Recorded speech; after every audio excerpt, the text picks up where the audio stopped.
Hey everyone, Kyle here. In today's video, I am going to show you how to start page numbering from specific page in MS Word tutorial. So let's get started.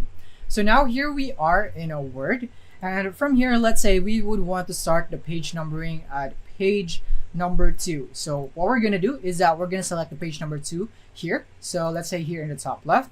And then what you're going to do is that you're going to go here into layout right here and click on breaks. And from here, click on next page. Once you have done that, the next thing is that you want to go here into insert and now go into page number right here. And now from here, you can go for your format that you would want. You can go for top of page, bottom of page, or whatsoever. In my case, I'll just go for top of page right there. So as you can see, there is a number right here, but it doesn't start here because it starts at page number 1.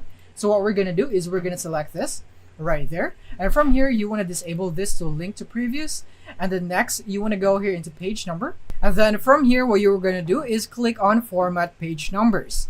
Next you want to click here on start at, and you can go for 1 right here, so start at 1, and then it would now be here at 1, so you just have to remove this right here. And yeah, that is basically it on how you can do it. I hope this video helped you out. Thank you for watching.